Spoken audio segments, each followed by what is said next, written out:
Sometimes the past finds you when you least expect it. For Jack Stover, it happened in a dusty storage unit he bought for $10. The old mountain man thought he'd find some tools or maybe a saddle to sell. Instead, he found a wooden crate with his family name carved deep into the wood. Inside that crate was a photograph that changed everything, his lost love holding a child he never knew existed. There were letters, too, and his father's engraved pistol, all waiting like ghosts from another life. Jack had spent 30 years running from his past, but now it had caught up with him. Old enemies were stirring, and someone wanted those family secrets buried forever. What was his father hiding that men would kill for decades later? Before we jump back in, tell us where you're tuning in from, and if this story touches you, make sure you're subscribed, because tomorrow I've saved something extra special for you. The morning sun crested the ridge above Dry Ridge, casting long shadows across the weathered buildings that lined the town's single main street. Jack Stover stood on the porch of Murphy's trading post, his calloused hands wrapped around a tin cup of coffee that had grown cold while he watched the world wake up. At 62, he carried himself with the careful deliberation of a man who'd learned that quick movements could mean the difference between breathing and bleeding out in the dirt. His beard, more silver than brown now, framed a face that told stories without words. A scar ran from his left temple to his jawline, courtesy of a Comanche brave who'd taken exception to Jack's profession 25 years back. Another marked his right hand, where a desperado's knife had found its mark during a particularly unpleasant arrest in Colorado Territory. These days, those scars served as conversation starters rather than warnings, though the careful observer might notice how Jack's eyes still swept the street with the practiced vigilance of a man who'd made his living hunting other men. "Morning, Jack!" Murphy emerged from his store, a worn ledger tucked under his arm. Patrick Murphy had run the trading post for 15 years, and in all that time he'd never seen Jack Stover sleep past dawn. "Coffee's fresh if you want some that ain't turned to mud." Jack nodded his thanks, but didn't move from his spot against the porch rail. "Much obliged, Patrick. This'll do me fine." He gestured toward the street where a few early risers were beginning their daily routines. "Quiet morning. They all are, these days." Murphy settled into the chair beside his store's entrance, opening his ledger across his knees. "Though I heard tell, there's going to be some excitement later. Old Henderson's finally giving up that storage barn of his. Going to auction off everything inside." The mention of Henderson's name stirred something in Jack's memory. The old-timer had run a freight operation back when the territory was younger and meaner, before the railroad made his wagons obsolete. Henderson had always been fair in his dealings, never asked too many questions about where a man had been or what he might be running from. In a place like Dry Ridge, that kind of discretion was worth its weight in gold. "Henderson sick?" Jack asked, though he suspected he already knew the answer. He'd noticed the old man moving slower lately, favoring his left side like a man with something growing inside him that shouldn't be there. "Doctor says his heart's giving out. Wants to head back east to live with his daughter before winter sets in." Murphy made a notation in his ledger, his pencil scratching against the paper. "Can't say I blame him. This country's hard on old bones." Jack understood that sentiment better than most.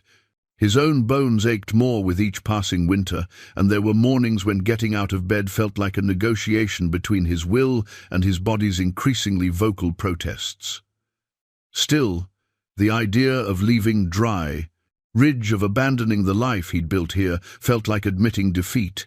He'd run from enough things in his time. This was where he'd made his stand. The sound of approaching horses drew both men's attention. Sheriff Tom Bradley rode up the street, his deputy close behind. Bradley was a good man, fair-minded and steady, though he lacked the hard edge that real frontier law sometimes required. He'd inherited a mostly peaceful territory and had the luxury of solving problems with words more often than bullets. "Morning, Jack, Patrick." Bradley dismounted with the easy grace of a man who'd spent more hours in the saddle than on foot. Thought you boys might want to know. Had some strangers ride through yesterday evening, asking questions about folks in town. Jack's posture shifted almost imperceptibly, his weight settling onto the balls of his feet. Old habits died hard, and something in Bradley's tone suggested these weren't the usual drifters looking for work or supplies. "What kind of questions?" Murphy asked, though he was looking at Jack when he said it. "About family histories, mostly. Seemed particularly interested in anyone who might have kin from back east, or relatives who'd passed through in the old days." Bradley's gaze found Jack's. One of them specifically asked about the name Stover. The coffee cup in Jack's hand grew still. He'd been Jack Stover for more than 30 years, ever since he'd arrived in the territory with nothing but the clothes on his back and a reputation that preceded him like smoke from a grass fire. Before that, he'd been someone else entirely, someone whose name carried different weight in different circles. They say what they wanted? Jack's voice carried no particular concern, but Murphy noticed how his friend's knuckles had gone white around the cup handle. Claimed to be looking for heirs to some inheritance back in Missouri. Had papers and everything.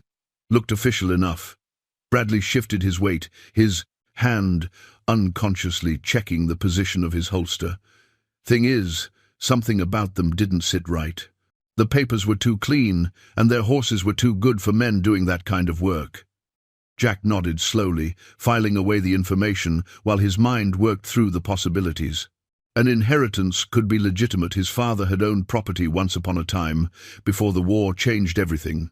But legitimate heirs didn't usually travel in groups, and they certainly didn't ask the kind of careful questions that made a sheriff nervous. "I appreciate the warning, Tom." Jack finished his coffee and set the cup on the porch rail. "If they come back through, I'd be grateful to know about it. Count on it." Bradley remounted his horse, then paused. "Jack, if there's anything you need to tell me about these men, or why they might be interested in you specifically, now would be a good time." For a moment, Jack considered unburdening himself of the weight he'd carried for 3 decades. The temptation to share the load with someone else, to let another man help shoulder the consequences of choices made in a different life, was stronger than it had been in years. But sharing meant involving others in problems that weren't theirs to solve, and Jack had learned long ago that some debts could only be paid by the man who owed them. "If I thought it would help, Tom, I'd tell you everything. But some stories are better left buried." Bradley studied his face for a long moment, then nodded. "Just remember, Jack, you've got friends here. Don't be too proud to ask for help if you need it."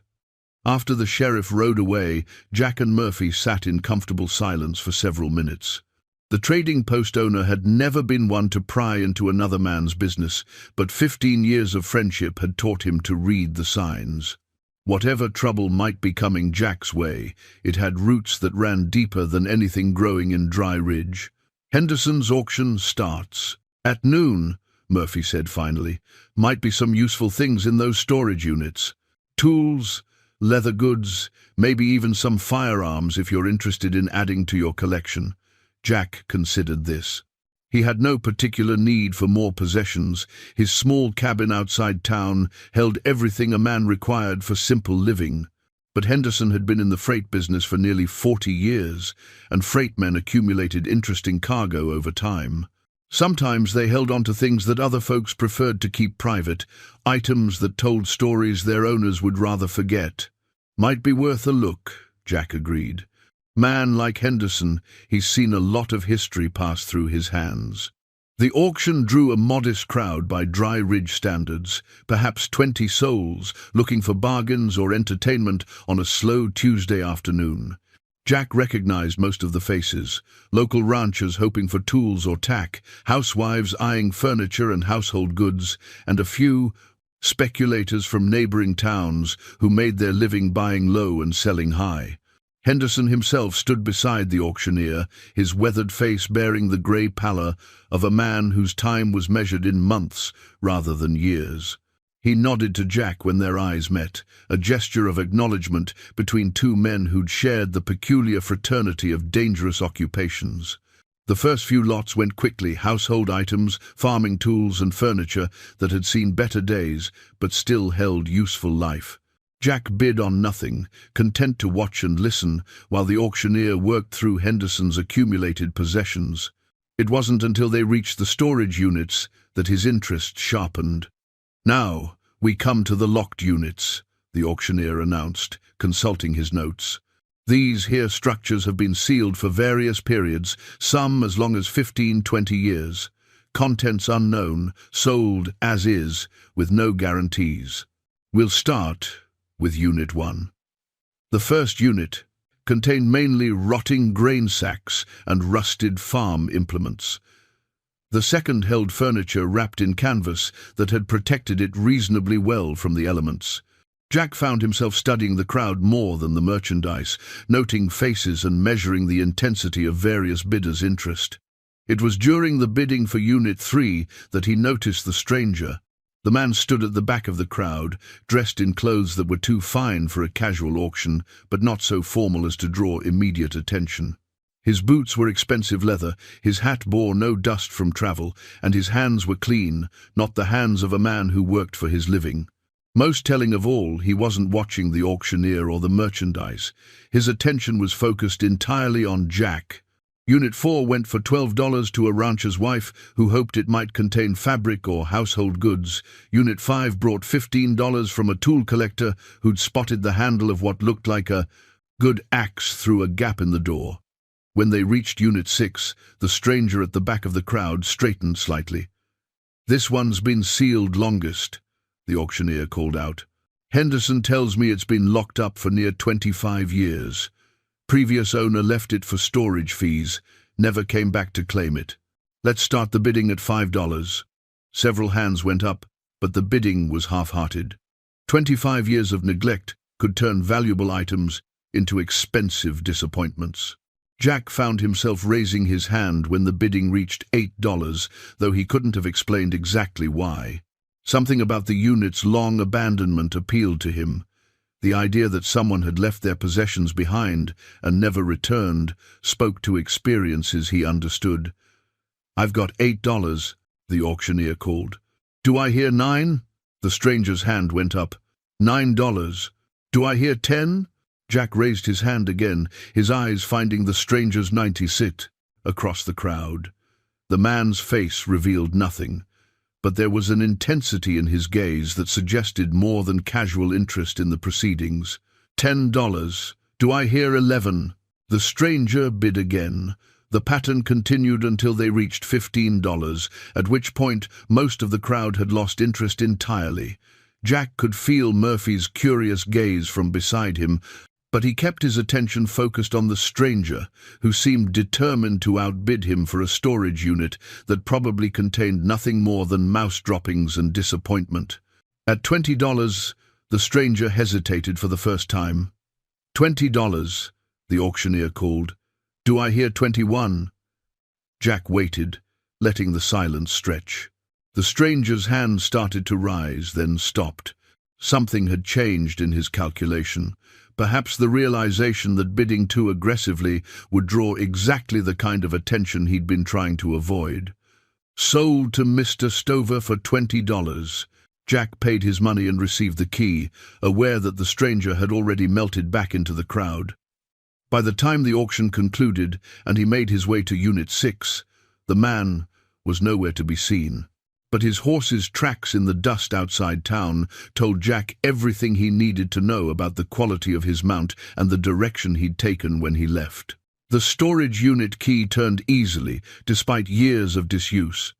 Henderson had maintained his locks well, even on abandoned property.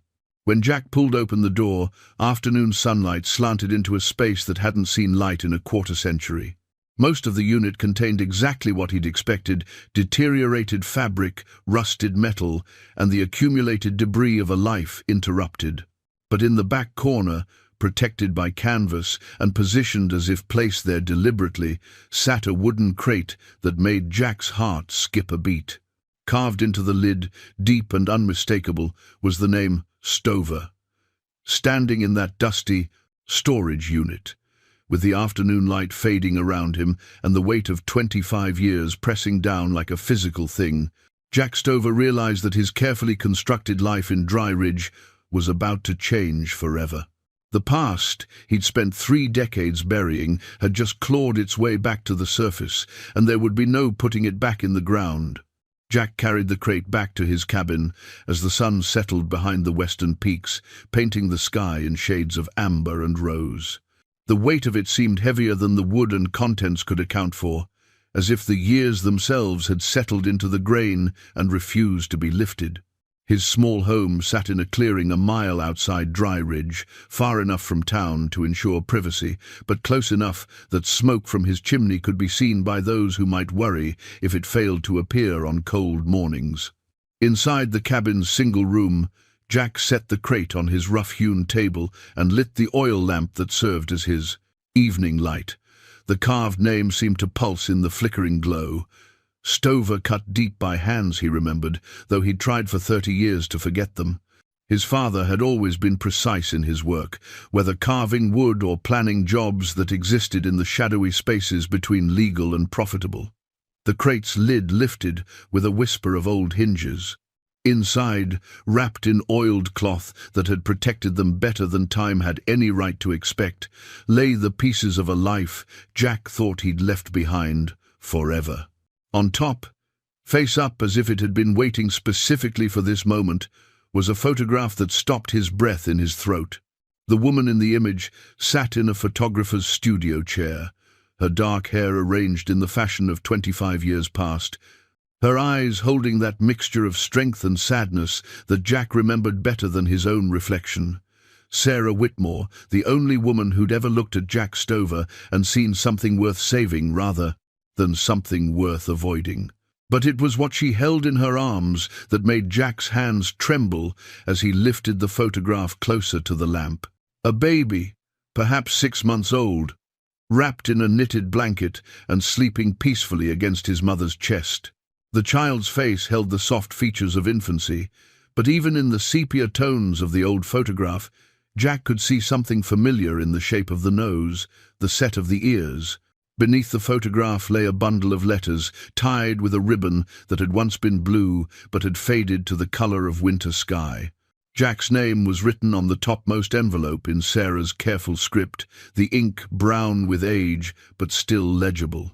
His fingers moved without conscious direction, untying the ribbon and lifting the first letter. Asterisk. My dearest Jack. Asterisk. Asterisk. If you are reading this, then somehow these words have found their way back to you, as I always hoped they would. I pray that enough time has passed for the anger to have cooled and for understanding, to have taken its place. Asterisk. Asterisk. I know my leaving hurt you, and I know you believed it was because I had stopped loving you. Nothing could be further from the truth. I left because I loved you too much to watch you destroy yourself, and because I loved our child too much to let him grow up in the shadow of violence that seemed to follow you like your own shadow. Asterisk. Jack set the letter down and walked to his window, staring out at the darkness while his heart hammered against his ribs like a caged bird. A child. Their child. The baby in the photograph wasn't just some infant Sarah had been tending, it was his son, flesh of his flesh, blood of his blood. For 30 years he'd had a child in the world and never known it. He returned to the table and continued reading. Asterisk. I discovered I was carrying our baby 3 weeks after you left to hunt the Morrison gang. While you were gone, I had time to think about what kind of life we would have together, what kind of father you would be to a child who would grow up knowing that men feared his daddy's name. I thought about the scars you carry, the nightmares that wake you in the dark hours, the way your hand goes to your gun whenever someone approaches too quickly. Asterisk. Asterisk. I realized that loving you and staying with you were not the same thing. Sometimes love means walking away, even when it tears your heart in two. Asterisk. Asterisk. Our son was born on March 15th, 1850. I named him Thomas, after your father, because despite everything that passed between you and him, I know you loved him. Thomas has your eyes, Jack, and something of your stubborn nature. He is strong and healthy and perfect in every way. Asterisk, asterisk. I have taken a position as a teacher in a settlement west of here. It is far enough away that your reputation will not follow us, but close enough that if you ever want to meet your son, you can find us. The town is called Cedar Falls, and I will be using my maiden name Sarah Whitmore. Asterisk, asterisk. I pray that someday you will forgive me for this choice. I pray that someday you will understand that I made it not from a lack of love, but from too much of it. Asterisk, asterisk. Always yours. Sarah. Jack sank into his chair, the letter fluttering from nerveless fingers to land beside the photograph on the table. Thomas.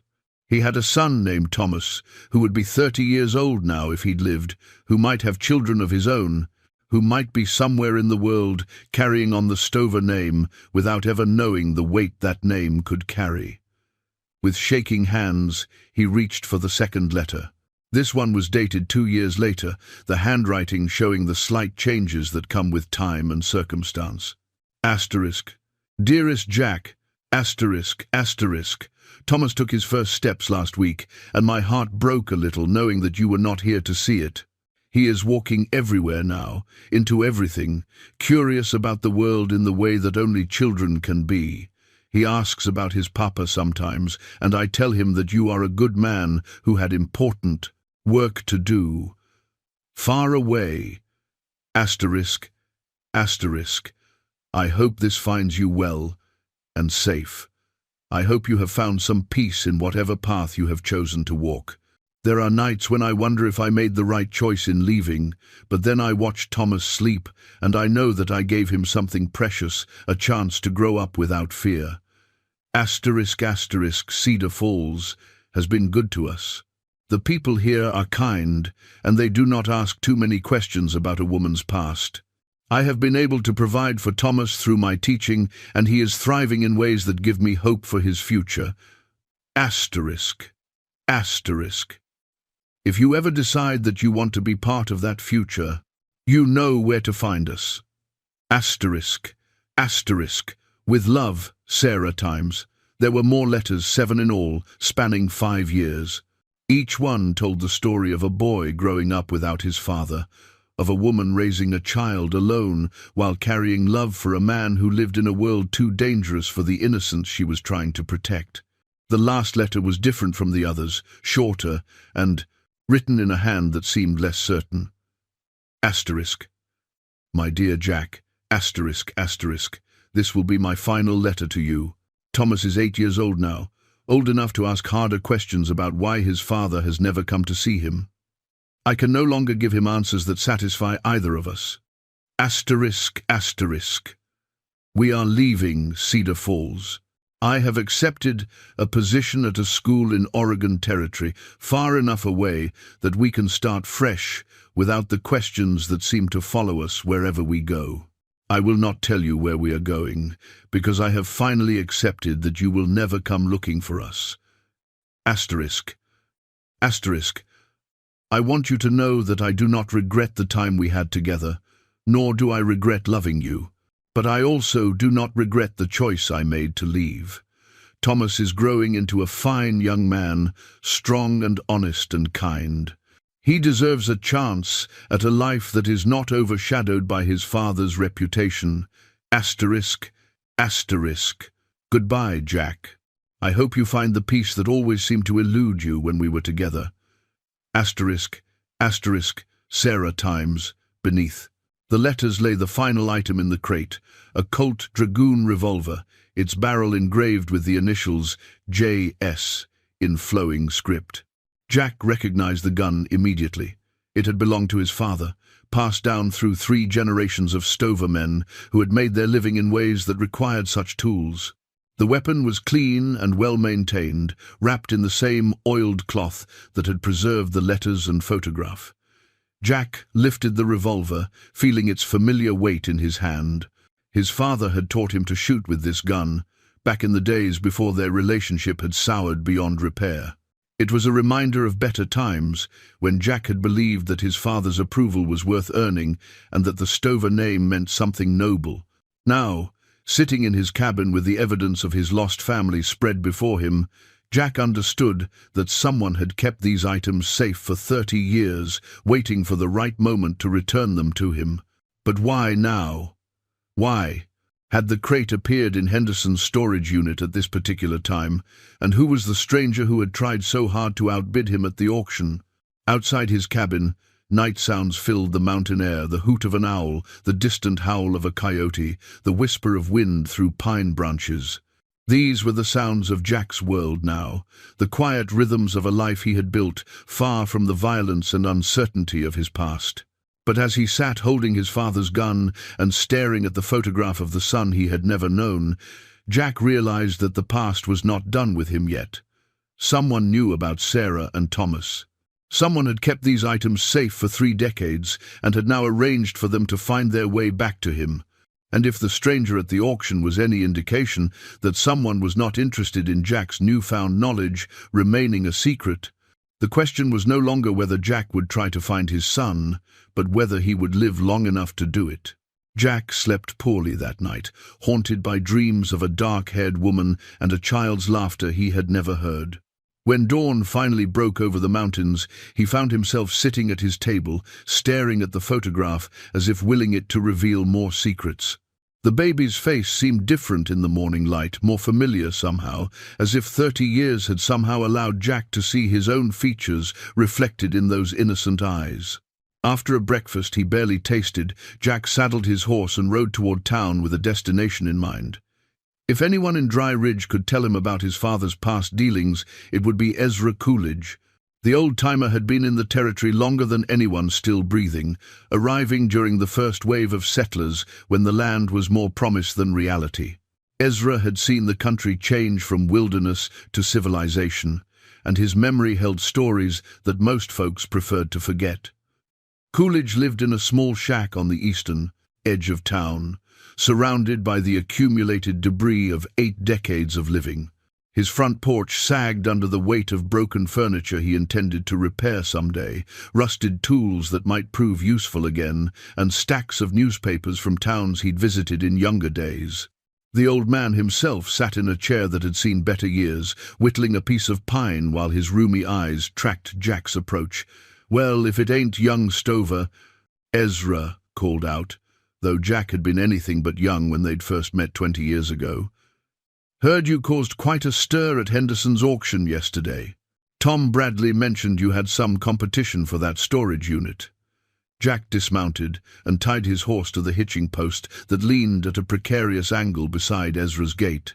The old man missed nothing that happened in Dry Ridge, and his network of gossips and informants would have made a government spy envious. "Word travels fast," Jack observed, settling onto the porch. Steps since Ezra hadn't invited him to take the second chair, assuming it could bear his weight. Always has, in small towns. Question is, what was in that unit that had a stranger so interested in outbidding you? Ezra's knife never paused in its work, but his attention was entirely focused on Jack's face. Jack studied the old man for a moment, weighing how much to reveal. Ezra had never betrayed a confidence in all the years Jack had known him, but some secrets carried weight that could crush even the strongest friendships. "Found some old family items," Jack said finally. "Things that belonged to my father." "Ah," Ezra nodded, as if this explained everything. "Jerome Stover. Haven't heard that name spoken aloud in more years than I care to count. Most folks who knew him are dead now, or moved on to places where the past don't follow so close." The mention of his father's first name hit Jack like a physical blow. He'd spent so many years thinking of the man simply as his father, that hearing someone speak of Jerome Stover as a real person with a real history felt strange and unsettling. "You knew him well?" Jack asked. "Well enough to stay on his good side," which was considerable advice back in those days. Ezra's knife bit deeper into the wood, carving away a long curl of pine. "Your daddy was what you might call a complicated man. Had his principles, but they didn't always align with what the law might consider proper. Jack waited, knowing that Ezra would tell his story in his own time and his own way. The old man had never been rushed in his life, and he wasn't about to start now. This was back in 48, 49, somewhere in that range. Territory was wilder then. Law was what a man made of it, rather than what got written down in books. Your daddy ran with some hard cases, not outlaws exactly, but men who made their living in the spaces between legal and illegal. From inside his shirt, Ezra produced a faded tintype photograph that he handed to Jack. The image showed 5 men standing beside a loaded wagon, their faces bearing the hard expressions of men who'd seen too much trouble and expected to see more. Jack recognized his father immediately, younger, leaner, but with the same penetrating stare that had intimidated Jack throughout his childhood. "That there's your daddy, second from the left," Ezra said unnecessarily. The others were part of his crew.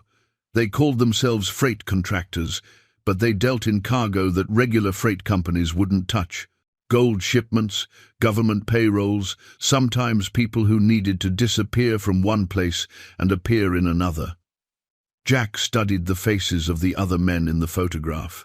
They looked like what they were, dangerous individuals who'd found a way to make violence profitable.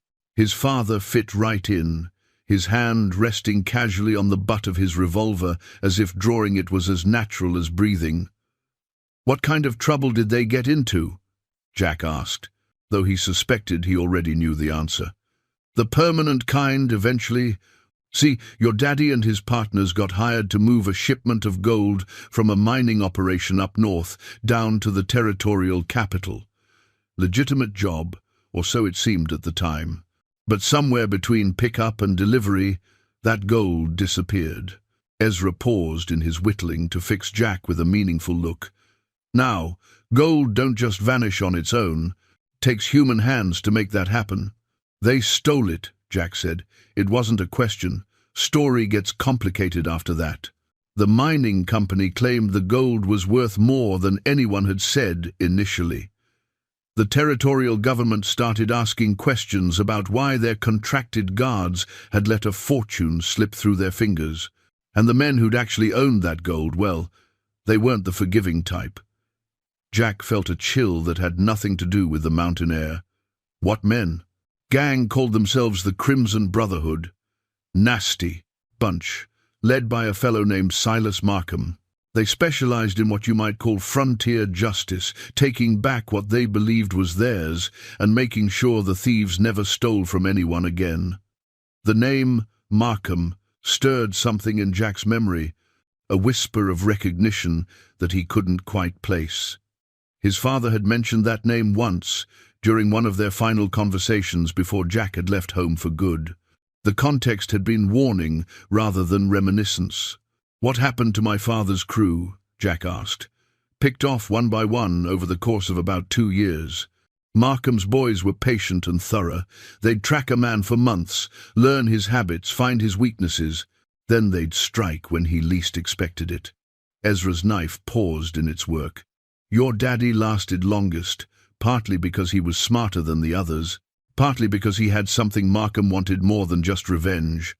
The gold, and the map showing where it was hidden. See, when your daddy realized what kind of trouble was coming for him, he stashed that gold somewhere safe and made sure he was the only one who knew the location. Made him valuable alive, which bought him time." Jack stared at the photograph, understanding beginning to dawn like a cold sunrise. But he never gave up the location. Not that anyone knows of. Jerome Stover took that secret to his grave, and Markham spent the rest of his life trying to find it. Some say the old outlaw died, still searching for that lost fortune. "Some say," Jack repeated. "What do you say?" Ezra met his eyes for a long moment before answering. "I say that Silas Markham had sons, and sons don't always forget their daddy's unfinished business. I say that if certain items belonging to Jerome Stover were to surface after all these years, it might draw the attention of folks who've been waiting a long time for just such an opportunity." Jack felt the weight of the revolver in his coat pocket, the solid presence, of his father's legacy made manifest in steel and powder. Somewhere out there, the descendants of his father's enemies were still hunting for the gold that had cost so many lives. And now, thanks to a $10 bid at a storage auction, they knew exactly where to find the last living link to Jerome Stover's secrets. "Ezra," Jack said quietly, "if you were me, what would you do?" The old man resumed his whittling, wood shavings falling like snow around his boots. "I reckon I'd remember that some debts pass from father to son, whether the son wants them or not, and I'd make sure I was ready when the bill came due." Jack left Ezra's place with more questions than answers, and a growing certainty that his quiet life in Dry Ridge was about to become considerably more complicated. The revelation about his father's stolen gold and the Crimson Brotherhood explained the stranger's interest at the auction, but it also meant that Jack was now carrying a target that had been 30 years in the making. Rather than return directly to his cabin, Jack rode east toward Cedar Falls, or what remained of it. Sarah's letters had mentioned the town, and while 30 years was a long time in frontier country, settlements sometimes left traces that a man could follow if he knew how to look. The ride took him through country that grew more familiar with each mile. This was territory he'd hunted through in his younger days, when tracking men was his profession, and the outcome of each hunt meant the difference between eating and starving. The landscape held memories: a ridge where he'd cornered a horse thief, a creek where he'd made camp while pursuing a gang of bank robbers, a stand of aspen trees that had provided cover during a gunfight he'd barely survived. Cedar Falls, when he found it, was little more than a ghost town clinging to the banks of a stream that had given the settlement its name. A few buildings still stood, their weathered boards grey with age and neglect, but most of the town had returned to the earth that had spawned it. Jack could see where the main street had run, where the general store and saloon had anchored the community's brief existence. He tied his horse to the remains of a hitching post and walked slowly through what had once been Cedar Falls. Nature was patient in its reclamation. Wildflowers grew through the gaps in rotted boardwalks, and pine seedlings pushed up through the collapsed roofs of abandoned cabins. In another decade, there would be little evidence that people had ever tried to make a life in this place. The schoolhouse stood at the far end of what had been the main street, its bell tower intact, though the bell itself was long gone. Jack approached it with something approaching reverence, knowing that Sarah had worked here, that this building had sheltered the woman he'd loved and the son he'd never known. The door hung open, sagging on rusted hinges, and he stepped inside with the careful movements of a man entering sacred ground. The interior was surprisingly well preserved.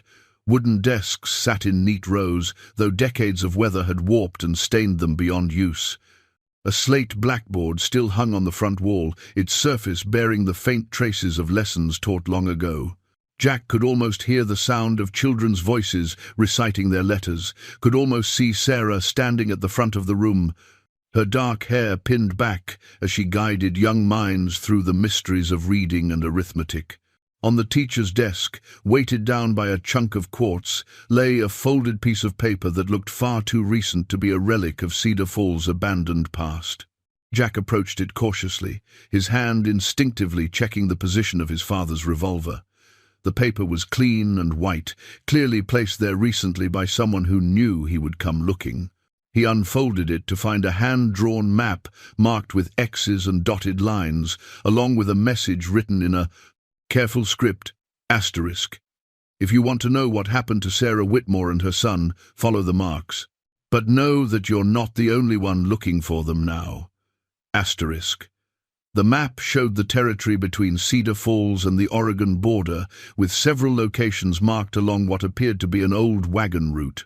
Some of the marks were labeled with dates 1851, 1853, 1855, suggesting stops along a journey that had taken Sarah and Thomas farther and farther from the life they'd known. Jack studied the map carefully, noting landmarks he recognized and others that would require exploration to identify. Whoever had drawn this knew the country well, and they'd taken considerable care to provide accurate details. The question was whether they were trying to help him or lead him into a trap. A sound from outside the schoolhouse made him look up the soft nickering of his horse, followed by the creak of leather that suggested another rider's approach. Jack folded the map and slipped it into his pocket, then moved to the window where he could observe without being seen. A single rider sat his horse at the edge of the abandoned town, close enough to keep watch, but far enough away to avoid immediate confrontation. Even at that distance, Jack recognized the quality of the man's equipment and the careful way he positioned himself for a quick escape. This was the stranger from the auction, and he'd been following Jack's movements with professional skill. For several minutes, hunter and hunted observed each other across the ruins of Cedar Falls. The stranger made no move to approach, content to maintain his surveillance from a safe distance. Jack considered his options. He could try to circle around and confront the man directly, or he could use his knowledge of the country to lose his pursuer among the maze of canyons and ridges that cut through this territory. Instead, he chose a third option. Walking deliberately to the schoolhouse door, Jack stepped outside and stood in. Plain view, his hands loose at his sides but ready for whatever might come. The message was clear. He knew he was being watched, and he wasn't running. The stranger studied him for a long moment, then touched the brim of his hat in what might have been a salute or a warning. Without a word, he wheeled his horse and rode back the way he'd come, disappearing into the timber with the fluid grace of a man who'd spent his life avoiding notice. Jack waited until the sound of hoofbeats had faded completely before returning to his own horse. The encounter had told him several important things. His pursuer was skilled and patient, but not immediately hostile. The man could have taken a shot from his position among the trees, could have attempted an ambush while Jack was distracted by the map. Instead, he'd chosen to reveal his presence and withdraw when confronted. That suggested someone playing a longer game, someone who wanted Jack alive and moving rather than dead and buried. The question was whether that person was friend or enemy, and whether the map in Jack's pocket was leading him toward answers or toward the kind of trouble that men didn't walk away from. The ride back to Dry Ridge gave Jack time to think about the map and what it might mean. If Sarah had indeed traveled the route marked on the paper, she'd been moving steadily westward toward Oregon Territory, staying ahead of something or someone who'd made remaining in one place dangerous. The dates suggested a pattern of movement every 2 to 3 years, exactly what someone would do if they were trying to stay ahead of pursuers who never quite gave up the hunt. By the time Jack reached his cabin, the sun was setting behind the peaks, painting the sky in shades of red and gold that reminded him of autumn leaves and old blood. He stabled his horse and went inside, where the items from his father's crate still lay, spread across the table like accusations waiting for answers. The map from the schoolhouse joined the other artifacts, another piece of a puzzle that was growing more complex and dangerous with each revelation. Someone wanted Jack to follow Sarah's trail, but they also wanted him to know that he wouldn't be traveling alone. The question was whether that knowledge was meant as a warning or a threat. Jack spent the evening studying the map by lamplight, comparing its markings to his own knowledge of the territory. The first location, marked with an X, lay about 20 miles northwest of Cedar Falls, in country that was rough enough to discourage casual travelers, but passable for someone with determination and the right equipment. If he left at dawn, he could reach it before sunset and still have light enough to investigate properly. Sleep came fitfully again, filled with dreams of Sarah's voice calling his name and the sound of a child's footsteps running just ahead of him through shadows he couldn't quite penetrate. When he woke before dawn, Jack felt as if he'd spent the night riding hard country rather than lying in his own bed. He saddled his horse in the pre-dawn darkness, loading his saddlebags with supplies for several days in the wilderness. His father's revolver rode in a holster at his hip, not because he expected immediate trouble, but because 30 years of staying alive had taught him that expecting and preparing were different things entirely. The trail northwest from Cedar Falls was little more than a game path that wound through stands of pine and aspen, following the natural contours of the land rather than fighting them. Jack's horse picked its way carefully over rocky ground and fallen timber, sure-footed as a mountain goat and patient with the slow pace that rough country demanded. By mid-morning, he'd reached the general area marked on the map, but finding the specific location proved more challenging. The X marked a spot near what the mapmaker had labeled as standing stones, but Jack saw no obvious rock formations that matched that description. He spent an hour riding in expanding circles, looking for anything that might serve as a landmark before he spotted them. The stones weren't standing so much as leaning three granite pillars that thrust up from a small clearing like the fingers of a buried giant. Time and weather had worn them smooth, but their arrangement was too regular to be natural. Someone had placed them there deliberately, creating a monument or marker that would endure long after the people who built it had returned to dust. Jack dismounted and approached the stones on foot, noting how the clearing around them had been kept relatively free of undergrowth despite decades of abandonment. Someone had been maintaining this place, or at least visiting it regularly enough to prevent the forest from reclaiming it entirely. At the base of the central stone, hidden beneath a flat piece of granite that had been carefully positioned to look natural, Jack found what he'd been led here to discover. The cache contained items wrapped in oiled leather, more photographs, a few pieces of jewelry, and most importantly, a brass compass that he recognized immediately. The compass had belonged to his father, a precision instrument that Jerome Stover had carried during his years as a freight contractor. Jack remembered watching his father check their direction during family camping trips, back when they'd still taken such trips together, before their relationship had soured beyond repair. The brass was tarnished now, but the needle still swung true, and engraved on the back were the initials J.S., in the same flowing script that marked his father's revolver. More significantly, someone had scratched additional markings into the compass face, tiny arrows pointing to specific degrees that corresponded to directions not found on any standard map. Jack studied these modifications, recognizing them as the kind of coded directions that men used when they needed to hide valuable information in plain sight. The photographs in the cache showed Sarah and Thomas at different stages of their journey west.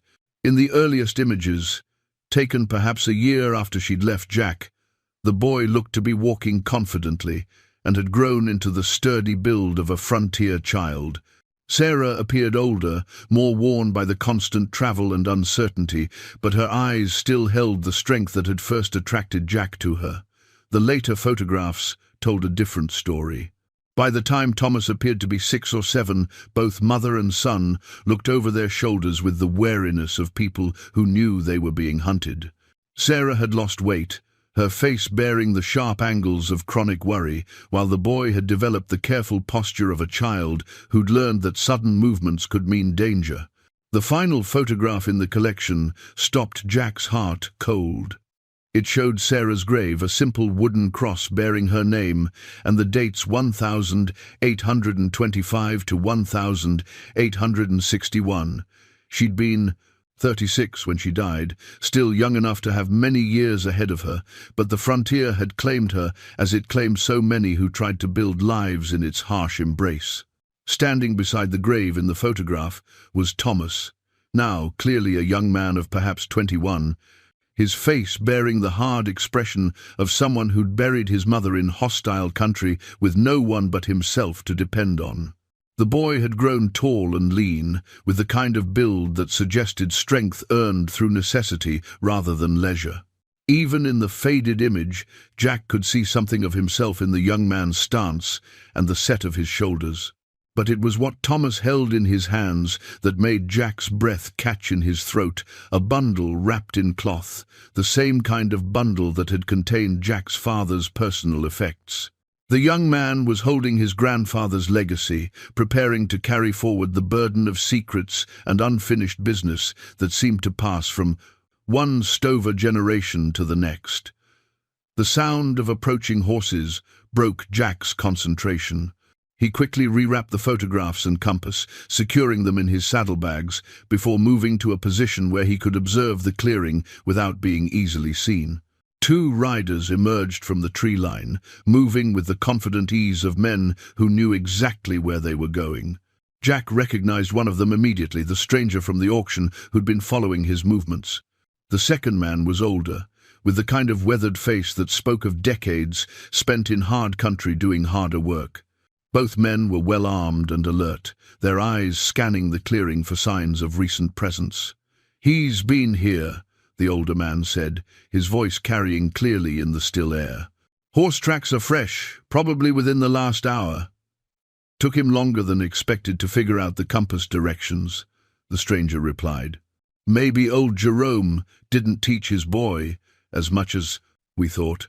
The mention of his father's name in that casual, familiar way sent a chill down Jack's spine. These men knew more about his family's history than they'd revealed, and they'd been guiding his movements from the beginning. The map, the cache, probably even the storage unit auction itself, all of it had been arranged to lead him down a specific path. "What's the next move?" the younger man asked. "We let him follow the trail. He needs to understand what happened to the woman and the boy before he'll be willing to make a deal." The older man's voice carried the authority of someone accustomed to giving orders and having them followed. "But we need to be ready when he reaches the end of it. Some knowledge changes a man, and not always for the better." They remounted and rode away, leaving Jack alone with his racing thoughts and the compass that pointed toward truths he wasn't sure he wanted to discover. But choice was a luxury he could no longer afford. Somewhere ahead, following the path his father's instrument would reveal, lay the answers to questions that had haunted him for 30 years. Whether those answers would bring him peace or war remained to be seen. The compass directions led Jack deeper into the mountains, following game trails and forgotten prospector routes that wound through country few men had seen since the early days of the territory. His father had known this land well, and the carefully marked bearings suggested a familiarity born of necessity rather than casual exploration. Jerome Stover had hidden something important in these remote peaks, something worth the elaborate trail of clues he'd apparently prepared for his son. By late afternoon, Jack found what he'd been seeking, a cabin so well hidden among the pines that he almost rode past it, despite following the compass readings precisely. The structure was small and weathered but solid, built with the kind of craftsmanship that spoke of a man who'd intended it to last. A stone chimney rose from one end, and the windows were shuttered with heavy wooden planks that had been fitted to keep out both weather and unwanted visitors. Jack approached cautiously, noting that while the cabin showed signs of age, it didn't have the abandoned feel of most wilderness structures. Someone had been maintaining this place, or at least checking on it regularly. The door was secured with a heavy padlock, but Jack's father had taught him more about locks than was strictly legal, and the mechanism yielded to his ministrations after several minutes of careful work.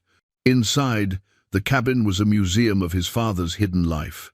The single room contained a bed, a table, shelves lined with books, and most significantly, a collection of wanted posters that covered one entire wall, like wallpaper made of guilt and regret. Jack studied the posters with growing amazement and horror. They chronicled decades of criminal activity across the Western Territories: bank robberies, stage, hold-ups, cattle rustling, and worse. The names on the posters read like a catalogue of the frontier's most notorious outlaws: the Dalton Gang, Black Bart, the Reno Brothers, and dozens of others whose exploits had become the stuff of dime novel legend. But it was the pattern that emerged from studying the collection that made Jack's blood run cold. These weren't random wanted posters collected by someone with a morbid interest in criminal activity. They were organized by date, by location, by the specific crimes committed, as if someone had been tracking these outlaws' movements and planning accordingly. And in the margin of each poster, written in his father's careful hand, were notes that revealed the terrible truth about Jerome Stover's real occupation. Asterisk, Taken outside Dodge City, the 15th of July, 1847. Bounty collected August 2. Bushwhacked near Silver Creek, the 3rd of October, 1848. Body delivered to Marshal Williams. Shot resisting arrest, the 12th of December, 1849. Reward paid in full. Jack sank into the cabin's single chair, overwhelmed by the implications of what he was discovering. His father hadn't been a simple freight contractor or even an outlaw. He'd been a bounty hunter, one of the most successful and ruthless in the territory's history. The man Jack had grown up fearing and resenting had made his living by tracking down and killing other men, often without bothering with the niceties of formal arrest or trial. The realization explained so much about his childhood, the way his father had always seemed to know when violence was coming, his intimate knowledge of criminal behavior, the respect mixed with fear that other men showed him. Jerome Stover hadn't just been dangerous, he'd been professionally deadly, a man who turned the hunting of humans into a profitable career. But the wanted posters told only part of the story. Hidden beneath a loose floorboard, Jack found his father's personal journal, written in the same careful script but revealing thoughts and feelings that the man had never shared with his son. Brought in Charlie Tompkins today. Had to shoot him when he went for his gun, though I suspect he knew he was drawing against a dead man's hand. His wife was waiting at the jail when I delivered the body. She didn't say nothing, just looked at me with those eyes that women get when they're trying to understand how a man can do what I do and still sleep at night. The truth is, I don't sleep much anymore. Haven't for years. Every man I've killed sits at the foot of my bed come midnight, and they all want to know the same thing: what gives me the right to decide who lives and who dies? I tell myself it's about justice, about keeping decent folks safe from predators, but that's a lie I use to make the mirror bearable. Met a woman today in Cedar Falls. Sarah Whitmore, teaches at the school there. She looked at me different than most folks do, not with fear or calculation, but like she was trying to see the man I might have been if I'd made different choices. Strange to think there might still be such a man buried somewhere under all the blood I've spilled. Jack's hands trembled as he read his father's words about Sarah. The journal entries revealed a side of Jerome Stover that his son had never seen a man capable of doubt, of regret, of recognizing the cost of the choices he'd made. Sarah's boy Jack is growing into a fine young man, but I see something in his eyes that scares me. He's got the same coldness that I had at his age, the same willingness to solve problems with violence. I've taught him to shoot, taught him to fight, taught him everything I know about surviving in hard country. But I never taught him why a man might choose not to use those skills. I'm losing him, and I don't know how to get him back. Every time I try to talk to him about finding a different path, I see my own reflection staring back at me. How can I tell him not to become what I am, when everything about my life has taught him that violence is the only currency that matters in this world? The journal entries chronicled Jerome's growing awareness that his profession was poisoning his relationship with his son and driving away the only woman who'd ever seen good in him.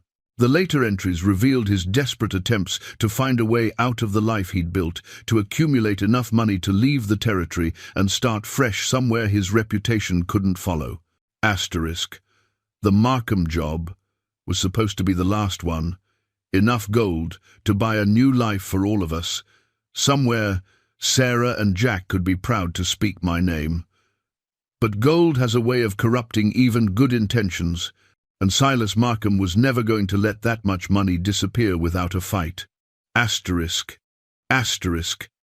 hidden the gold where no one will ever find it by accident, but where Jack can locate it if he ever needs to.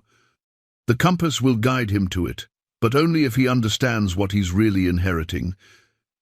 This isn't just money, it's blood money, earned by taking lives and destroying families. If my boy is smart, he'll leave it buried and find his own way in the world. The final entry was dated just weeks before Jerome Stover's death, written in a hand that shook with illness or emotion. Asterisk. Sarah's gone, taken the boy and disappeared into the night like smoke from a dying fire. Can't say I blame her. What woman wants to raise a child in the shadow of a killer? But losing them feels like dying while still breathing. Maybe that's justice for a man like me. Maybe that's what I've earned. Asterisk, asterisk. I'm leaving this journal for Jack, along with the compass and the other things that might help him understand who his father really was. Not the legend or the reputation, but the man underneath all that, a man who loved his family more than his own life, but didn't know how to show it. Asterisk, asterisk. If you're reading this, son, then the past has caught up with you like I always knew it would. The gold is yours by right, of blood, but think carefully before you claim it.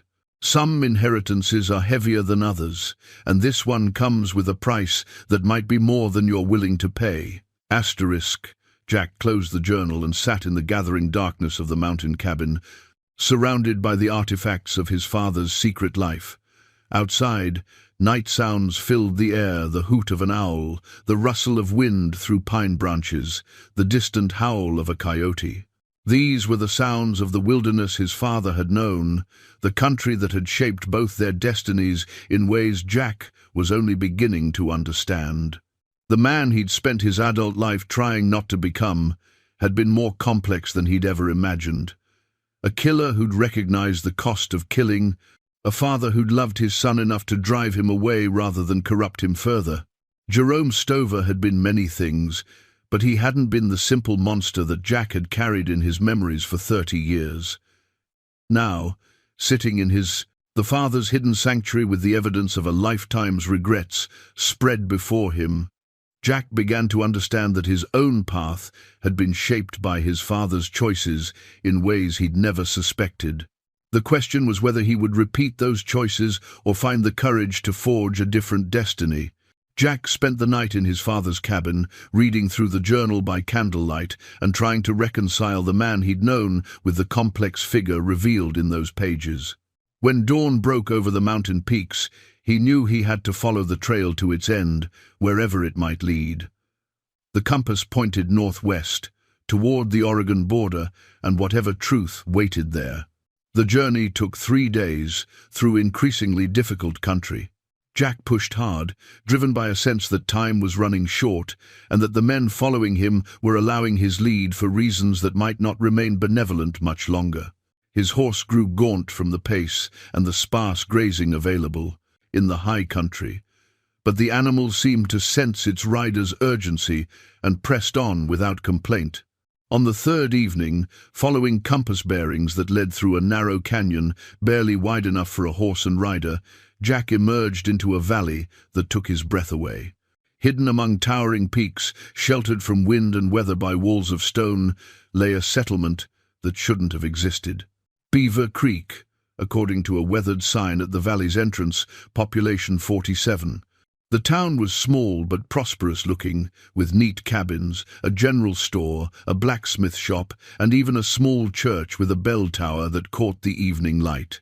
Smoke rose from chimneys, and Jack could see people moving about their evening chores with the unhurried confidence of folks who'd found their place in the world and intended to keep it.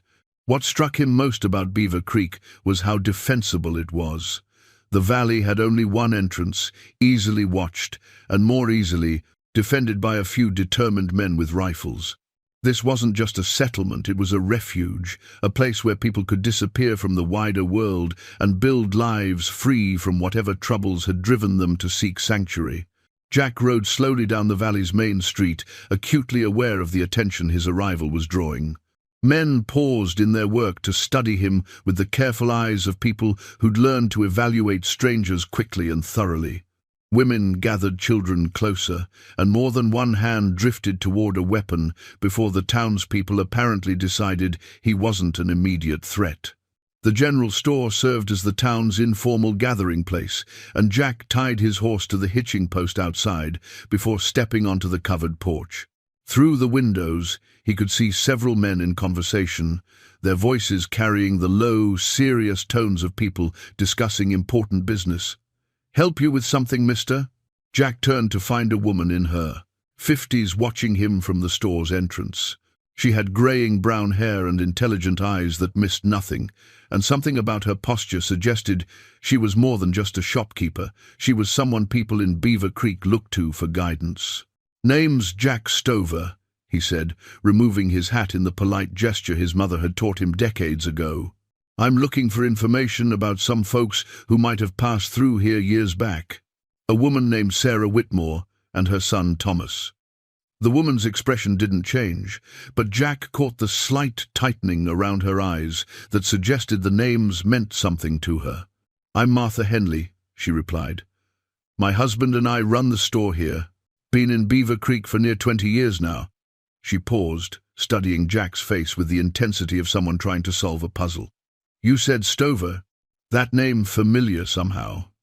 Before Jack could respond, a young man emerged from the store's interior, tall, lean, with dark hair and eyes that were disturbingly familiar. He looked to be in his early 30s, with the kind of build that suggested a life spent working with his hands and the alert posture of someone accustomed to watching his surroundings for trouble. "Ma, everything all right out here?" the young man asked, his gaze fixed on Jack with an intensity that made the hair on Jack's neck stand up. "Daniel, this here's Jack Stover. Says he's looking for information about Sarah Whitmore and her boy." Martha's voice carried a weight that suggested deeper meanings hidden beneath the surface conversation. The young man, Daniel, went very still, his hand dropping unconsciously toward the revolver at his hip. "Sarah Whitmore died 15 years ago," he said slowly. "Buried her up on the hill beside the church."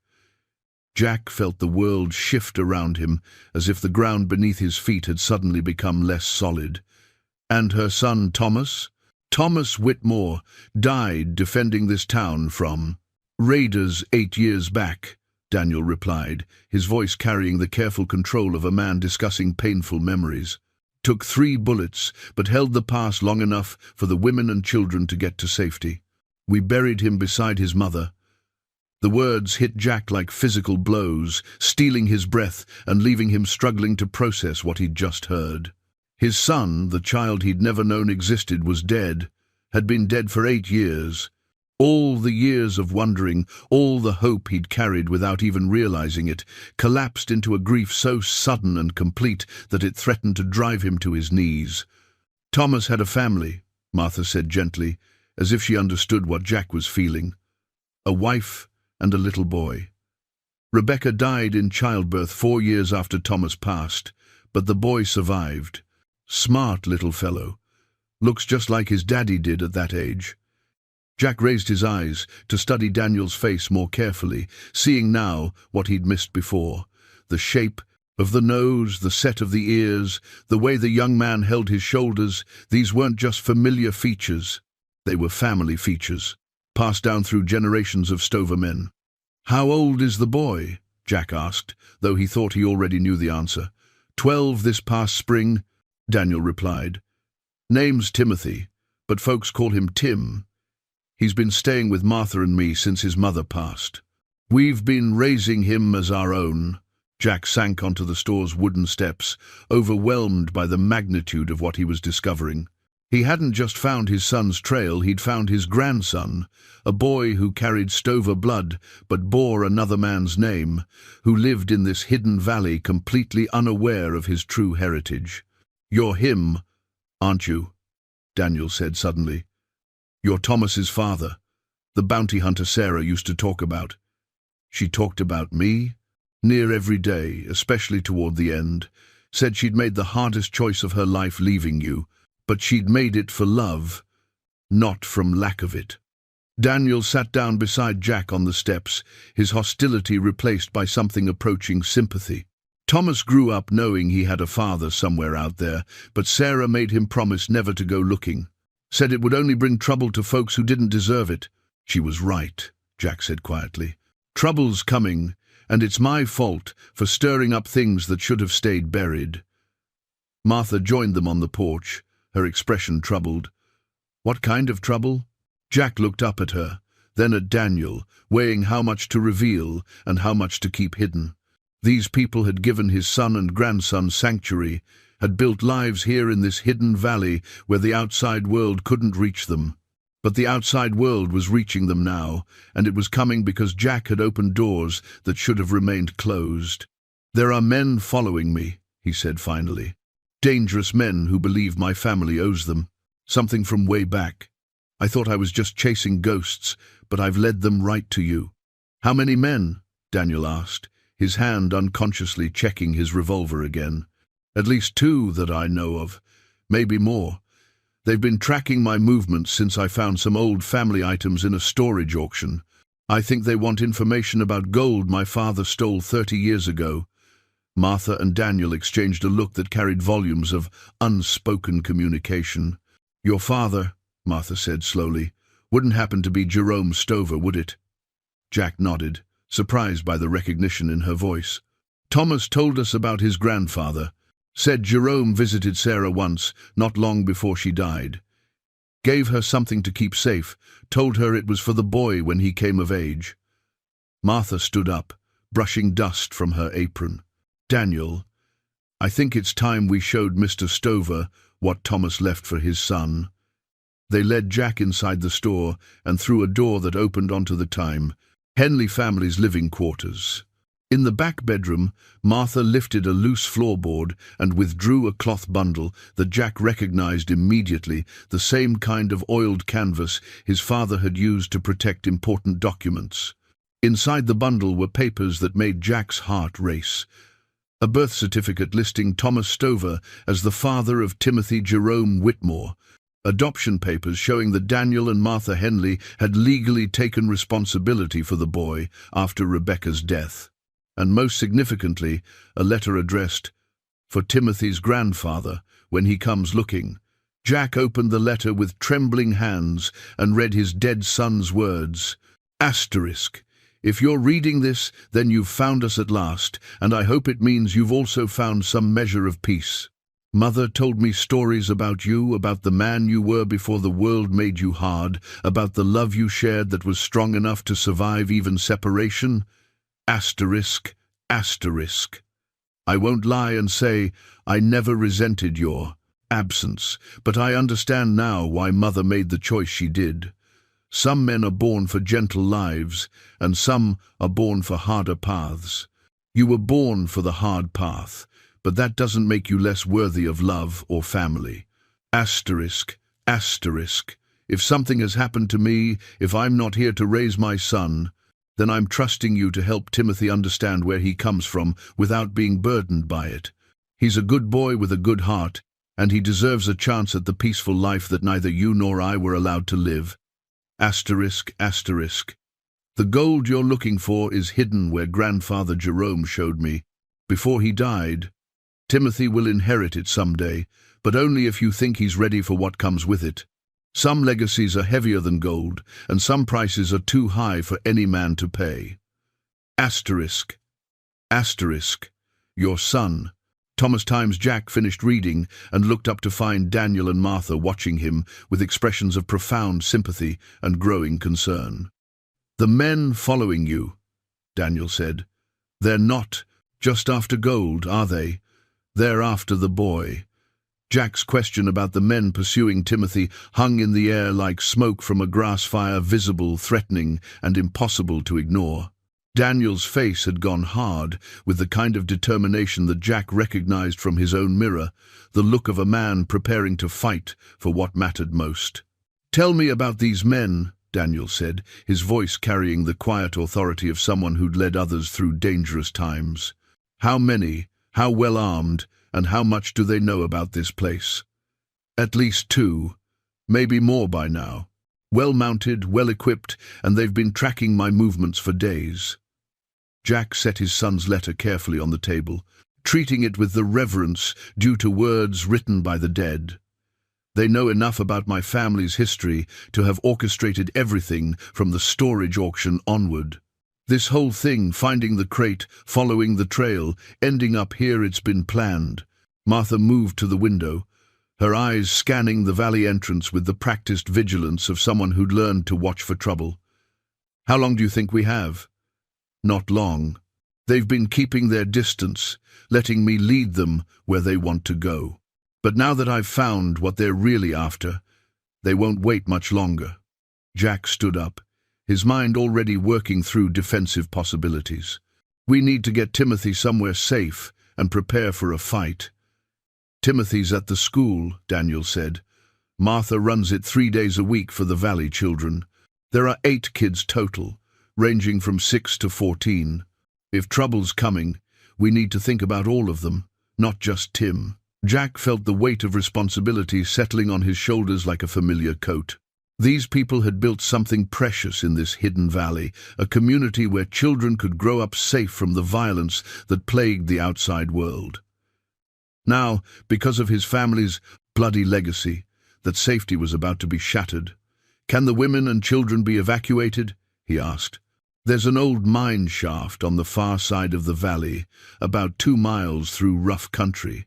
We've prepared it as a shelter in case of Indian raids or other troubles. Food, water, blankets, enough supplies for a week if necessary." Martha turned from the window, her expression grim but resolute. "But getting there means crossing open ground, and if these men are as professional as you think, they'll have the valley entrance watched." Daniel nodded toward the gun rack mounted on the wall. "We've got 23 men in Beaver Creek who can handle a rifle, plus maybe 5 or 6 women who can shoot well enough to make a difference. Most of us have seen some kind of trouble before, that's why we ended up here in the first place." "What kind of trouble brought you here?" Jack asked, recognizing the signs of men who'd lived through violence and survived it. "I was a sergeant." "In the army during the Indian Wars," Daniel replied. "Saw enough killing to last several lifetimes before I decided there had to be a better way to live. Martha and her late husband were farmers in Kansas until the border wars made staying there impossible. Most of the folks here have similar stories, good people who got caught up in bad times and came looking for peace." Jack understood that sentiment better than most. The desire to escape violence, to find a place where the past couldn't follow, was what had driven him to Dry Ridge 30 years ago. But peace was a fragile thing, and it only lasted until someone with a gun decided to take it away. "Show me the defensive positions," he said, "and tell me about this mine shaft shelter. If we're going to protect these people, I need to understand the ground." They spent the next hour walking the valley, with Daniel pointing out the natural advantages and vulnerabilities of Beaver Creek's position. The single entrance was indeed a choke point that could be held by a few determined defenders, but it was also a potential trap if the attackers were patient enough to lay siege. "The mine shaft is here," Daniel said, pointing to a concealed opening in the valley's western wall, natural cave system that connects to several exits on the far side of the mountain. "A man who knows the routes could get out and circle around behind anyone holding the main entrance." "Or bring help," Jack suggested. "That too, though help's a long way off. Nearest army post is 3 days hard riding, and the territorial marshal's office is even farther." They were walking back toward town when Martha met them, her face pale with worry. "Daniel, you need to see this." She led them to a small rise that provided a view of the valley entrance, where a lone rider sat his horse in plain sight, making no attempt at concealment. Even at that distance, Jack recognized the quality of the man's equipment and the deliberate way he'd positioned to himself. "That's one of them," Jack said. "He's letting us know they're here, that the time for running is over." "Just one man?" Daniel squinted at the distant figure. "Maybe we could—" "No." Jack's voice carried the authority of experience. "That's what they want us to think. The one we can see is there to draw our attention while others move into position. Classic military tactic: fix the enemy's attention while you maneuver for advantage." As if to confirm his words, Martha pointed toward the eastern rim of the valley. "Movement up there. At least 2 more riders, maybe 3. They're not trying to hide anymore," Jack realized. They want us to know we're surrounded, want us to feel trapped, so we'll be more inclined to negotiate." "Negotiate what?" Daniel asked. Jack thought about his father's journal, about the gold that had cost so many lives over the decades, about the cycle of violence that seemed to follow his family like a curse. "They want the location of my father's gold cache, and they want Timothy as insurance that I'll cooperate. The boy represents the last link to the Stover family secrets. If something happened to me, he'd be the only one left who might eventually lead them to what they're seeking." The school bell began ringing in the distance, its frantic pealing carrying across the valley like a cry for help. Martha broke into a run, with Jack and Daniel close behind. They found the schoolhouse in chaos, with children huddled together, while their teacher, a young woman barely out of her teens, tried to maintain calm despite her obvious terror. "Men came to the windows," she gasped when she saw Martha. "They were looking at the children, pointing at them, and talking. One of them had a picture he was comparing to the faces." Jack felt cold, certainty settle in his stomach. They're identifying Timothy. They want to make sure they grab the right child. "Where is he?" Daniel demanded. "Here." A boy stepped forward from among the huddled children, and Jack's heart nearly stopped. Timothy was the image of Thomas at that age, with the same dark hair and intelligent eyes, the same stubborn set to his jaw that Jack remembered from his own childhood. But there was something else in the boy's face, a gentleness that neither Jack nor his father had possessed, a quality that spoke of love and security rather than violence and fear. "Timothy," Martha said gently, "these are dangerous men who want to hurt you because of who your grandfather was. We're going to take you somewhere safe, but you need to be brave and do exactly what we tell you."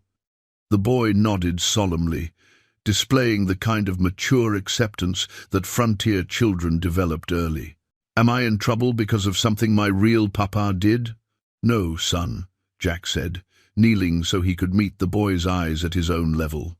"You're in trouble because of something your great-grandfather did long before you were born, but I'm here now, and I'm going to make sure nothing happens to you." Timothy studied Jack's face with the intense scrutiny that only children could manage. "Are you my grandfather? The one Mama Sarah used to talk about?" "I am. She said you were a good man who'd made some bad choices. She said maybe someday you'd find your way back to family." Jack felt his throat tighten with emotions he'd thought buried decades ago. "She was a wise woman, your grandmother, and she was right. I'm finding my way back to family. But first, we need to keep you safe." They organized the evacuation quickly, with Martha leading the children and 3 armed men toward the mine shaft, while Daniel and the remaining defenders prepared to hold the valley entrance. Jack found himself torn between his desire to protect Timothy directly and his recognition that the boy would be safer with the evacuation party. In the end, it was Timothy himself who made the decision. "I should stay with you," he told Jack quietly. "If these men want something from our family, maybe I can help." "No," Jack said firmly. "Your job is to stay alive and grow up to be better than the men who came before you. My job is to make sure you get that chance." As the evacuation party disappeared into the gathering dusk, Jack checked his father's revolver one more time and took his position among the defenders. Somewhere out there in the darkness, men were moving into position for what would either be a negotiation or a battle. Either way, Jack intended to make sure his grandson lived to see another dawn. The valley entrance was quiet now, but Jack could feel eyes watching from the surrounding ridges. The time for running was over, the time for hiding was past. Tomorrow would bring the reckoning that had been 30 years in the making, and Jack would finally learn whether the Stover name would be associated with violence and death or with the protection of innocent life. In his pocket, his father's compass pointed steadily north, toward the cache of gold that had started this whole bloody business. Soon, very soon, Jack would have to decide whether some inheritances were worth claiming, or whether some legacies were better left buried in the mountain wilderness where they could harm no one ever again. Dawn broke over Beaver Creek with the deceptive calm that often preceded violence. Jack had spent the night in a hastily constructed rifle pit near the valley entrance, watching the ridgelines for movement and thinking about the strange turns that life could take. 30 years ago, he'd been a young man running from his father's legacy. Now, he was an old man, preparing to fight for his grandson's future. The attack, when it came, arrived with the morning mist. Jack spotted the first muzzle flash from the eastern ridge, just as Daniel shouted a warning from his position near the schoolhouse. The bullet whined past Jack's head, close enough that he could feel the wind of its passage, and embedded itself in the log wall. Behind him, with a solid thunk that spoke of serious intent. "They're not interested in talking," Daniel called out, levering another round into his Winchester. Jack rolled to a new position as more shots rang out from the surrounding heights. The attackers had chosen their spots well, positioning themselves on the ridges where they could fire down into the valley while remaining relatively protected from return fire. It was the kind of tactical thinking that spoke of military experience rather than simple outlaw cunning. "How many do you count?" Martha's voice carried from the general store, where she'd taken position with her husband's old Springfield rifle. "At least 6 shooters," Jack replied, tracking muzzle flashes and trying to identify individual positions. "Maybe more. They've got us bracketed pretty well." A new voice called out from the valley entrance, strong and confident despite the gunfire. "Jack Stover, I want to talk." Jack recognized the authority in that voice. This was someone accustomed to giving orders and having them obeyed. He cupped his hands around his mouth and shouted back, "Then stop shooting and start talking." The gunfire ceased as abruptly as it had begun, leaving the valley quiet, except for the distant echo of the last shots bouncing off the surrounding peaks. After several minutes, a single rider emerged from the timber and rode slowly toward the center of the valley, his hands deliberately visible and empty. The man was in his 60s, with silver hair and the kind of weathered face that spoke of decades spent in harsh country. He sat his horse with the easy confidence of someone who'd never doubted his ability to handle whatever trouble might come his way. Even at a distance, Jack could see the family resemblance to the younger man who'd been following him. "Name's Caleb Markham," the rider called out when he was close enough for conversation. "Son of Silas Markham, grandson of the man your father murdered 30 years ago." Jack rose from his rifle pit, keeping his hands visible but ready to move quickly if necessary. "Your grandfather was an outlaw and a killer. My father was a bounty hunter doing his job. My grandfather was trying to recover stolen property gold that belonged to our family by right of blood and sacrifice." Markham's voice carried the conviction of a man who'd spent his entire life believing in the righteousness of his cause. "Your father was a thief and a murderer who hid behind a badge to justify his crimes. What do you want, Markham?" "Justice. The return of what was stolen, and the end of a debt that's been carried too long by too many generations." Markham paused, letting his words sink in. "I want the location of that gold cache, and I want the boy. He's the last of the Stover bloodline, which makes him responsible for his family's crimes." Jack felt something cold and deadly settle in his chest, the same feeling that had come over him during his bounty hunting days when negotiation failed and violence became inevitable. The boy's innocent. He doesn't even know about the gold. "Innocence is a luxury that ends when family debts come due," Markham replied. "But I'm not unreasonable. Give me the location of the gold, and I'll let the boy live. He'll come with us. Of course, insurance that no more Stovers will come looking for what doesn't belong to them, but he'll be treated well." Jack studied the man's face, looking for any sign of deception or weakness. What he saw instead was the absolute certainty of someone who believed completely in his own righteousness, which made Markham more dangerous than any simple outlaw.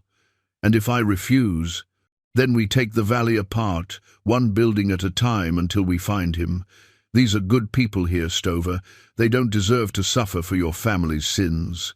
But they will, if you force my hand." Jack looked around at the buildings of Beaver Creek, thinking about the families who'd built lives here, about the children who played in these streets, about his grandson hiding somewhere in the mountains with Martha and the other innocents. These people had taken in a stranger's child and raised him with love, had given Timothy the kind of childhood that neither Jack nor his father had ever experienced. From his coat, Jack withdrew the weapon that had started this whole bloody business, his father's modified rifle, the one Jerome Stover had hidden away for the final confrontation he'd always known would come. The rifle was a work of art, custom-built for accuracy and reliability, with modifications that made it deadly at distances where ordinary weapons were useless. "I'll give you an answer, Markham," Jack called out, raising the rifle to his shoulder in one smooth motion. The shot took Caleb Markham out of his saddle before he could react, the heavy bullet spinning him sideways and dropping him to the valley floor like a sack of grain. The man's horse shied away from the sudden violence, leaving its rider motionless in the dust. Immediately, the ridgelines erupted with gunfire as Markham's men responded to their leader's death with the fury of avenging angels. Jack rolled back into his rifle pit as bullets whined and sparked around him, but he was smiling grimly as he worked the rifle's action and looked for his next target. The war that had been 30 years in the making had finally begun. The battle for Beaver Creek raged for 3 hours, with the defenders holding their positions against superior numbers through superior knowledge of the terrain and desperate determination to protect what they'd built. Jack moved between defensive positions like a ghost, using skills honed during 20 years of hunting dangerous men to turn hunted into hunter. But the tide turned when young Billy Henley, Martha's nephew, took a bullet through the shoulder while trying to reach the ammunition stored in the blacksmith shop. The boy went down hard, crying, out in pain and fear, and Jack realized they were being slowly worn down by an enemy with more ammunition and better positions. "Daniel," he called across the space between their rifle pits. "We need to change the game before they bleed us dry. What do you have in mind?" Jack thought about his father's compass, about the location it pointed to, about the gold that had started this whole bloody business. For 30 years, the cache had remained hidden in the mountains, growing in value while men died trying to find it. Maybe it was time to end the mystery once and for all. From his coat pocket, Jack withdrew a folded paper, the map marked for redemption, that his father had hidden in the compass case. The document showed not just the location of the gold, but Jerome Stover's final plan to make amends for the lives he'd taken and the families he'd destroyed. "Markham," Jack shouted during a lull in the gunfire. "Your leader's dead, but you're still here. That tells me this isn't just about revenge. You need that gold for something." A voice answered from the eastern ridge, younger than Caleb Markham's, but carrying similar authority. "This is Marcus Markham, Caleb's son. And you're right, we need that gold to save our land, to pay debts that go back generations. Your family stole our future, and we want it back." Jack felt pieces of the puzzle clicking into place. This wasn't just about old crimes and older grudges. The Markham family was fighting for survival, and they saw the stolen gold as their only salvation. That desperation made them more dangerous than simple revenge seekers, but it also gave Jack something to work with. "What if I told you the gold comes with a price your grandfather never knew about?" Jack called back. "What if Jerome Stover left instructions that might change how you see this whole situation?" "Talk's cheap, old man. Show me something real." Jack made a decision that went against every survival instinct he'd developed in 62 years of dangerous living. Standing up from his rifle pit, he walked into the open center of the valley, his father's map held high where everyone could see it. "This map shows where the gold is buried," he announced, his voice carrying to every corner of the valley, "but it also shows what my father intended to do with it before he died." Slowly, cautiously, armed men began emerging from their positions on both sides. The defenders of Beaver Creek kept their weapons ready but held their fire, while Markham's men descended from the ridges with the careful movements of predators who suspected a trap. Marcus Markham proved to be a younger version of his father, hard-faced, determined, and carrying the weight of generational anger in his eyes. He approached Jack with his rifle at the ready, flanked by 4 men who looked like they'd been born to violence. "Let me see that map," Marcus demanded. Jack handed it over, watching the young man's face as he studied the document. What Marcus found there clearly wasn't what he'd expected. His expression shifted from suspicion to confusion to something approaching wonder. "This can't be right," Marcus muttered. "It says here that the gold was meant to be returned, that your father was planning to give it back to the families of the men he'd killed." "Read the whole thing," Jack suggested gently. Marcus continued reading, his voice growing stronger as he worked through his grandfather's careful script. "The gold taken from Silas Markham and his associates represents not just stolen money, but the lives lost in its recovery. Jerome Stover acknowledges that his actions, while legal under territorial law, resulted in the destruction of families and the creation of generational poverty among the survivors." The young man looked up at Jack, his eyes reflecting a lifetime of assumptions being challenged. He was going to give it back, all of it? With interest, calculated over 30 years, plus compensation for the families left behind when their breadwinners were killed. Jack pointed to specific passages on the map. "My father kept detailed records of every man he brought in, every family affected by his actions.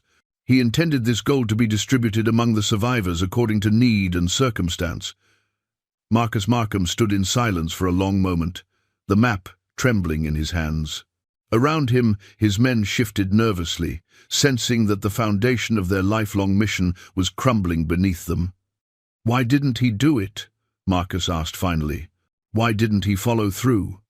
"Because he died before he could arrange the logistics," Jack replied. "But he left instructions for his son to complete the task. Instructions I'm prepared to honor, if you'll let me." Marcus looked at the map again, then at his men, then at the defenders of Beaver Creek, who were watching this exchange with fascination and growing hope. "The fighting ends here," he said quietly. "Today, we finish what our grandfathers started, not with more blood, but with justice and redemption." The gold cash map marked for redemption had accomplished what 30 years of violence couldn't. It had broken the cycle of revenge and opened the door to something better than the endless repetition of old wrongs. 3 months later, Jack Stover sat on the porch of his new cabin in Beaver Creek, watching his grandson Timothy practice his letters on a slate board, while the morning sun painted the surrounding peaks in shades of gold and rose. The boy had taken to calling him Grandpa Jack, and the sound of that name spoken in a child's voice had become the sweetest music Jack had ever heard. The gold cache, when they'd finally recovered it from its hiding place high in the mountains, had proven to be even larger than anyone had imagined. Jerome Stover had been systematic in his accumulation of wealth, and 30 years of careful investment had turned the original stolen fortune into something approaching a small treasury. True to his father's written intentions, Jack had overseen its distribution among the families affected by the old bounty hunter's actions. Marcus Markham had proven to be a man of honor, helping to track down the descendants of his grandfather's associates and ensuring that each family received compensation proportional to their losses. The Markham family's own share had been enough to save their failing ranch in Colorado, while still leaving substantial amounts for the other affected families. But it was the portion set aside for Timothy that represented the real victory. Jerome Stover had specified that his great-grandson should inherit enough to ensure his education and future prospects, but only after reaching an age where he could understand the responsibility that came with blood money transformed into something better. "The way I see it," Jack had explained to Timothy the week before, "your great-grandfather made some hard choices that hurt a lot of people, but he also tried to make things right at the end. Now it's up to you to decide what kind of man you want to be, one who continues the old hurts, or one who builds something better on the foundation of what came before." Timothy had listened with the serious attention that children gave to important matters, then asked the question that had surprised Jack with its insight. "Does that mean I get to choose my own name when I grow up? Like you chose to be Jack Stover instead of whoever you were before?" The boy was sharper than Jack had been at that age, and he was growing up surrounded by love and stability rather than violence and fear. Martha and Daniel Henley had formally adopted him after Rebecca's death, but they'd made it clear that Jack would always be welcome as his grandfather. It was an arrangement that worked for everyone involved. The new family Bible that sat on Jack's table represented more than just a record of births and deaths. It symbolized the continuation of something good in a world that often seemed determined to reward only the hardest choices. Timothy's name was written there in Jack's careful script, along with the names of Thomas and Sarah, Jerome and his long-dead wife, and all the other Stovers who'd contributed their blood and breath to the story that led to this moment. "Grandpa Jack," Timothy said, looking up from his slate, "do you think my papa would be proud of what we did with the gold?" Jack considered the question seriously, as he did all of Timothy's inquiries. The boy deserved honest answers to honest questions, even when those answers were complicated by the messy realities of adult life. "I think your papa would be proud that we chose to heal old wounds instead of making new ones," Jack replied. "And I think he'd be especially proud of the young man you're growing up to be." Timothy smiled and returned to his letters, his pencil scratching against the slate with the industrious concentration of a child determined to master his lessons.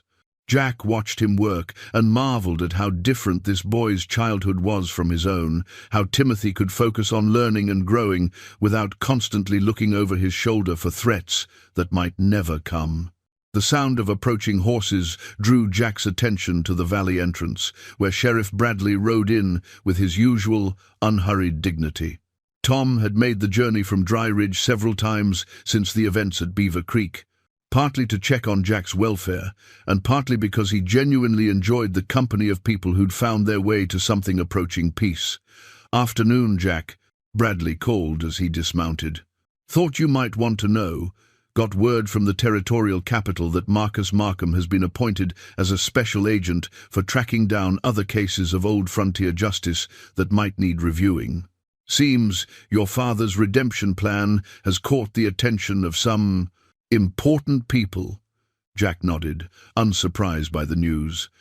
Marcus had proven to be a man capable of growth and change, qualities that were always in short supply, but never more needed than in positions of authority.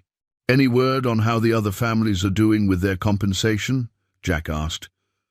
"All accounts I've heard suggest they're using the money wisely. The Johnson widow used hers to buy a proper farm in Kansas. The Miller boys invested theirs in a freight business that's already turning a profit. Seems like your father's plan is working out better than anyone expected." Timothy looked up from his slate, listening to the adult conversation with the keen attention of a child who understood that important matters were being discussed. "Sheriff Bradley, is my family still in trouble for the old things that happened?" Bradley dismounted and walked over to ruffle the boy's hair with gentle affection. "No, son. Your family's debt has been paid in full, with interest. From now on, you get to write your own story instead of living in someone else's shadow." As evening settled over Beaver Creek and the first stars appeared in the darkening sky, Jack reflected on the strange paths that life could take. He'd begun this journey as a lonely mountain man, haunted by regrets and driven by questions he'd been afraid to ask. He was ending it as a grandfather blessed with family and surrounded by people who'd chosen to build something good from the ashes of old mistakes. The past would always be with him, the scars on his hands and face, the memories of choices made in desperate moments, the weight of a name that carried both shame and redemption in equal measure. But for the first time in 30 years, Jack Stover was looking forward instead of backward, planning for tomorrows that might be better than the yesterdays that had shaped him. Timothy's laughter rang out across the valley as Martha called the boy in for supper, and Jack smiled as he watched his grandson. run toward the warm light spilling from the windows of the home that had become their sanctuary. Some legacies were worth carrying forward, and some new beginnings were worth the price of old endings.